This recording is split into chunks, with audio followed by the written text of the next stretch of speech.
نرسم يا شباب رسمة السكشن دي اللي هي رسمة رقم 9.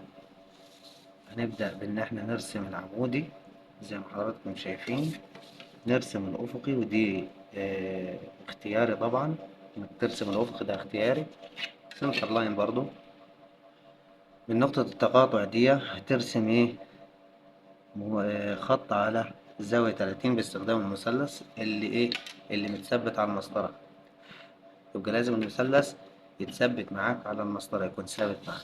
والناحية التانية من نفس النقطة نرسم محور معاكس، قلنا ده اكس واي وده زد. تمام. طيب بعدين نعمل ايه؟ نبدأ نرسم الرسمة بتاعتنا. هنوقع الأبعاد على الاكس وعلى الواي. على الاكس اللي هو 60، 1 2 3 4 5 6. عند النقطة دي يبقى المسافة من هنا لهنا 60 زي ما في الرسم. طيب المسافة كلها دي على الواي بكام؟ 50 زائد 30 80.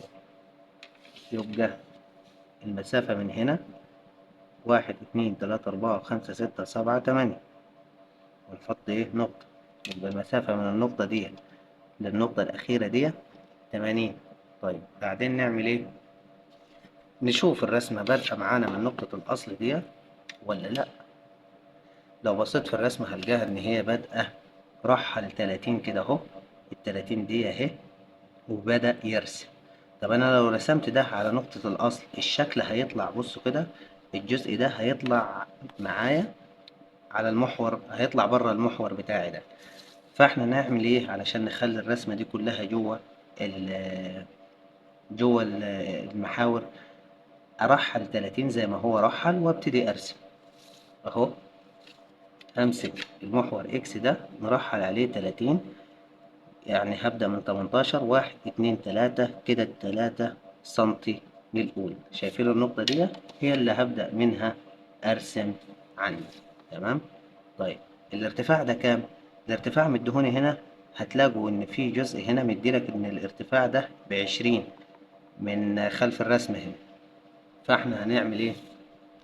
هنيجي مثلا عند ال7 هنبتدي عندها 1 2، يعني عند إيه؟ ال9، ونوصل خط بين النقطتين دول، هيديني خط طوله كام؟ 2 سنتي. طيب ماشي، عايز امشي كده، خلاص امشي كده بالمثلث بتاعك، اطلع كده اللي هي المفروض مسافة كام؟ مسافة 30. بس انت اوريدي واخد القياس بتاعك، فانت هتمشي كده مسافة انت معرفش طولها كام، وتيجي من عند ال60 هنا النهاية اللي تحت تطلع عمودي. خلاص كده الجزء اللي فوق ده الزيادة بعد التقاطع انت مش عاوزه. تمام كده. بعدين هترسم من النقطة دي هتمشي في اتجاه الواي مسافة قدرها 50. تمام. من النقطة دي اهي هنمشي كده اهو خط نمده، ونقيس مسافة كام؟ مسافة 50. من هنا 1 2 3 4 5، ونحط نقطة هنا اهو. يبقى دي نهاية القياس بتاعك اللي هي هتكون 50. الجزء ده انت مش عاوزه. تيجي من نقطة النهاية اللي هي 50 دي، نشد الخط ده لغاية ما نوصل لمين؟ للمحور واي كده اهو.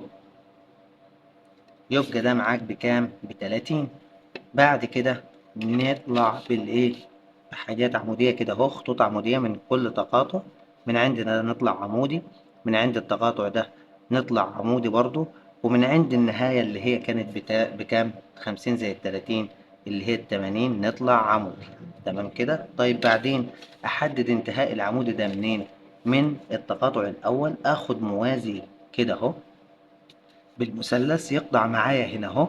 يبقى اللي فوق ده أنا مش عاوزه. أقلب المثلث الناحية دي، أجي عند التقاطع ده آخد موازي كده أهو.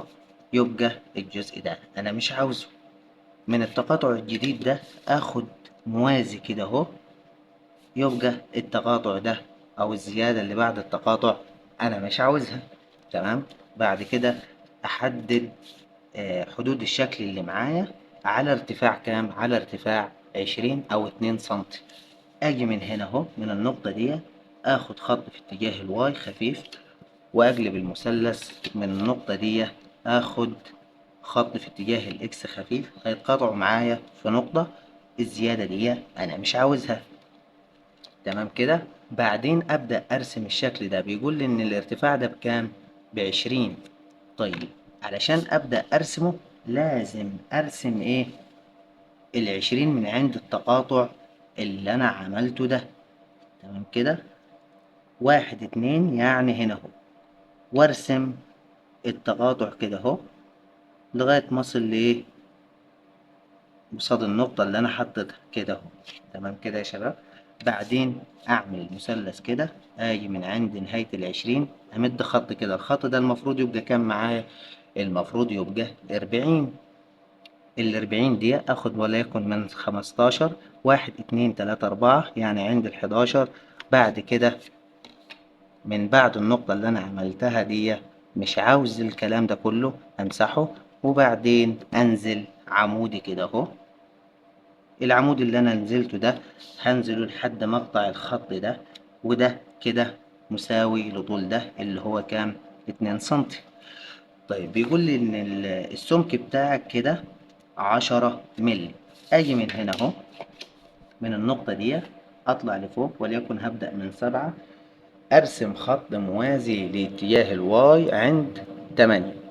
تمام كده. يبقى من 7 ل8 كده 10 ملي. تمام. وبعدين انزل بالخط ده عمودي، يقطع لي مين؟ يقطع محور ايه؟ اللي تحته. طيب من المحور ده اخد كده اهو خط موازي ينتهي معاك عند تقاطع الخط ده. تمام. وبعدين تطلع من نقطة التقاطع دي عمودي، تنتهي معاك فين؟ عند التقاطع ده ناخد موازي كده يقطع الخط اللي انت عملته، يبقى ده زيادة، وده كمان ايه؟ زيادة اللي تحت ده.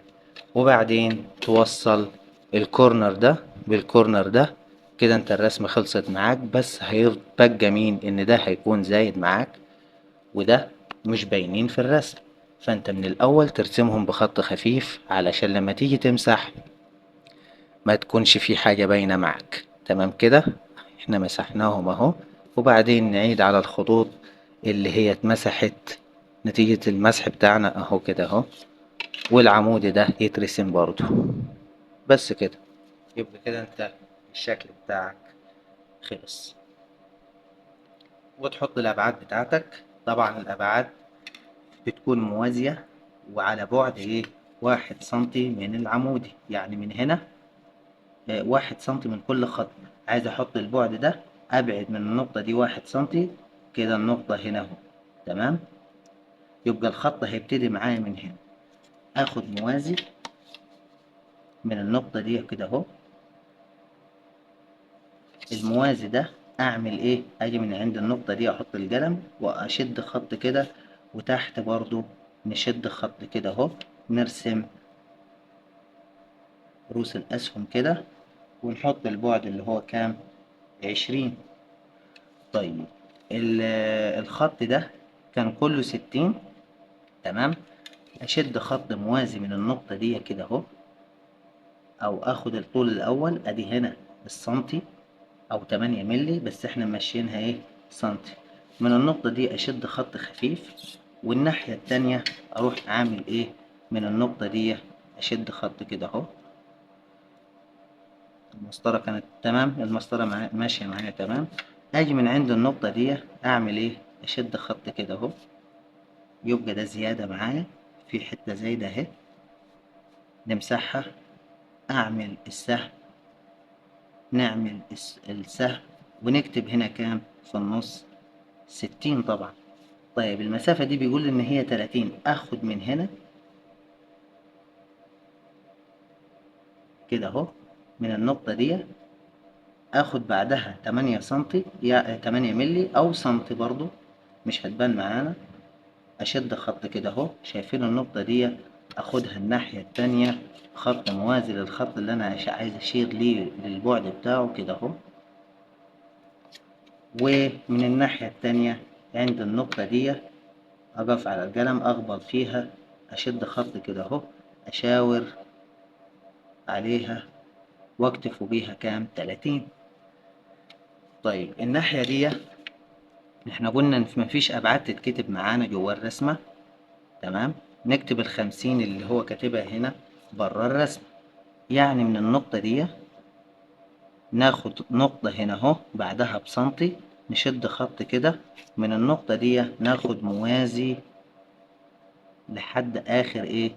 لحد آخر الشكل. من عند آخر الشكل كده اهو أجي هنا أقف، أشد خط كده، وبعدين أشير بالسهم بتاعي، نشير بالسهم بتاعنا، ناجي عند النقطة دي نشد خط كده اهو، أشير هنا بالسهم وأشير هنا بسهم، وأكتب هنا كام؟ 50. وهنا كام؟ هنا 30. تمام؟ طيب ال30 دي مش هترسمها لأنك أنت اوريدي رسمت ال60 وقلت إن دي 30، فالمسافة من هنا لهنا كده كده هتكون معاك ب30. طيب عايزين نكتب الأبعاد على الجزء اللي فوق ده. نيجي للجزء اللي فوق ده اهو، أشد خط كده من بعده بسنتي، يعني هنا اهو عند ال7، هنا هو بدأ عند ال8، أعمل خط صغير كده، بعدين آخد إيه؟ موازي للخط اللي أنا عايز أكتبه ده اللي هو بعده 10. أمسح بس العمود ده اللي هو بعده 10 كده. أجي من الناحية التانية أعمل إيه؟ عند النقطة دي وأشد خط موازي كده ليه الأسهم، وأكتب عليه إيه؟ 10. طيب الناحية التانية ال10 هتكون من بره يا شباب، آسف، هتكون من بره 10 كده اهو. طيب من الناحية دي ناخد ايه؟ موازي معانا، وكمان السنتي، يعني عند النقطة دي عملت النقطة اهي، اخد موازي كده اهو، اشد خط موازي لغاية الناحية التانية، اجي من الناحية التانية اعمل الخط الموازي برضو الصغير ده، يعني هنا نوصل الخط بالخط كده، ارسم السهم واكتب عليه 40. تمام كده. طيب الطول ده اللي هو 20 عايزين نرسمه، هناخده كده اهو من النقطة دي، أقيس سنتي وأحط نقطة على الموازي وأعمل الخط الموازي ده، وبعدين أطلع عمودي وأجي هنا اوريدي أنا عامل الموازي ده اللي هو بتاع ال10 أصلا، فهيشير إليه. تمام كده. أعمل سهم كده أهو، سهم الناحية التانية، وأكتب عليه 20، وال20 تبقى من بره كده على الخط. تمام كده. وبس، يبقى كده انت رسمت الشكل بتاعك وبالأبعاد بتاعته.